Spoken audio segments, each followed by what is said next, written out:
Hi, welcome back to Story Time with Aunt Chris. Today we're going to be reading Walter the Farting Dog, illustrated by Audrey Coleman, and it's written by William Hotzwinkle and Glenn Murray.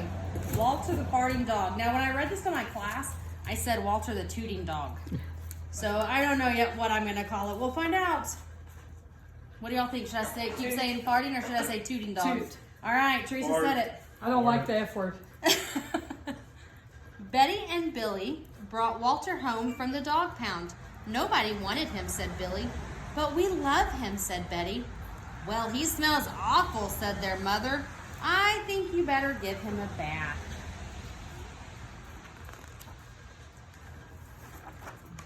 Mother walked in and said, he still smells awful. And that's when they got the first clue. The tall bubbles in the water. He's probably just got a little nerve, said Mother, hopefully. His stomach must be upset. But Walter's stomach wasn't upset. Walter's stomach was fine. He felt perfectly normal. He just tooted a lot.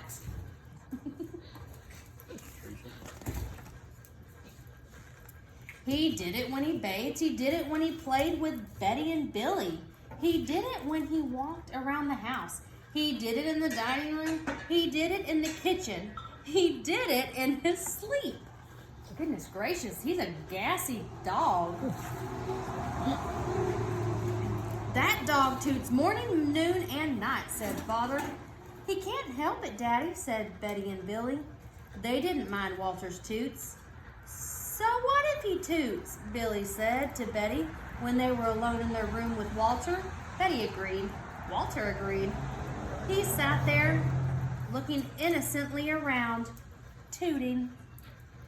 Take him to the vet, said Father.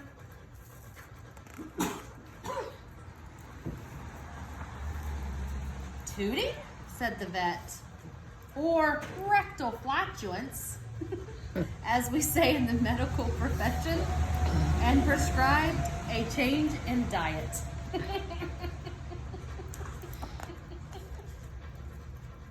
They gave Walter every kind of dog food. He tooted. They tried him on cat food. They gave him hot dogs, hamburgers, lettuce, and tomato sandwiches. They gave him fried chicken. They gave him rabbit food. They made him a vegetarian. No matter what that dog eats, he turns into toots, roared Father. I almost said the word. Walter got the blame for everybody else's toots, too. If Uncle Herb let one slip, he just went and stood near Walter.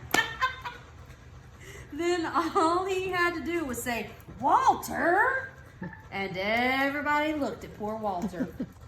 Poor Walter's getting the blame for everybody. He has to go back to the pound, said Father. No, Daddy, please, begged Betty and Billy. Don't send Walter away. He goes tomorrow, said Father. They pleaded. Walter tooted. It was all over. That night, Betty and Billy cried in their beds, and Walter looked at them unhappily. Oh, Walter, said Betty, you've got to stop tooting. Because Father is going to send you back to the pound tomorrow, said Billy.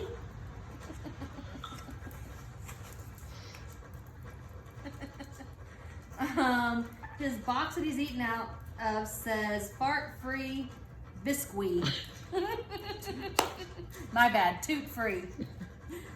Walter knew how serious the situation was. He'd never see Betty and Billy again. He resolved to hold in his toots forever. When Betty and Billy fell asleep, he walked down to the kitchen to see if there was anything around to eat. He managed to open the cupboard door with his nose and found the 25-pound bag of low toot fart biscuits the vet prescribed for him, which made him toot even more. Even though he knew that he made him toot more, he couldn't resist. He ate the entire bag. Very tasty, Walter said to himself.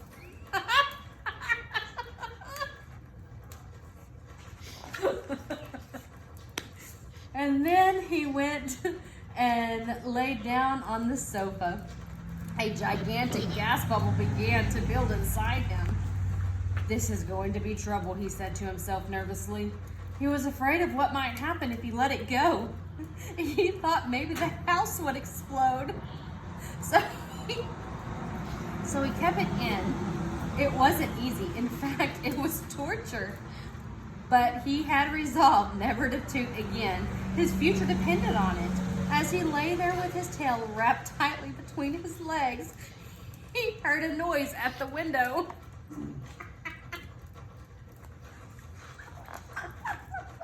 He watched it slowly open. A pair of burglars came through. They dropped silently into the kitchen. "Watch out for the dog," said one of the burglars. "He won't bite," said the other. "He's a wimp." Walter might have bitten them, except he was so filled with gas that he couldn't move. They tied a rag around his snout so he couldn't bark. "Okay," whispered the first burglar. "Let's clear the place out." They took everything they could get their hands on. Walter wanted to stop them, but he was having unbearable gas pains.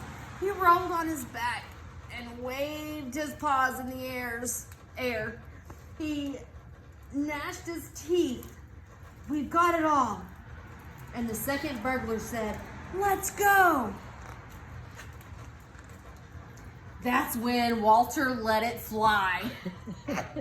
It was the worst toot of his life.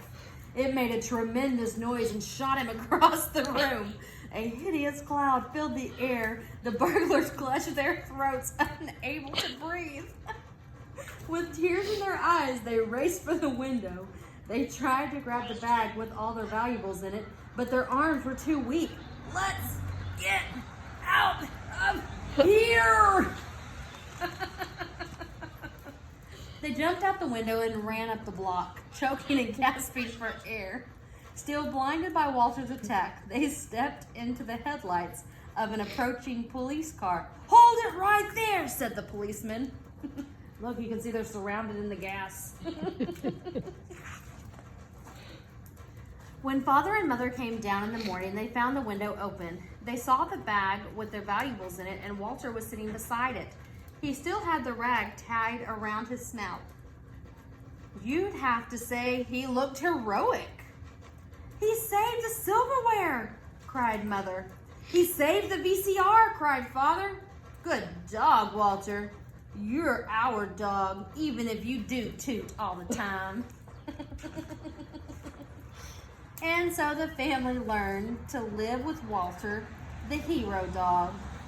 And that's the end of our tale. They spelled it T-A-I-L. Walter's Wonder Park, 100% natural gas powered.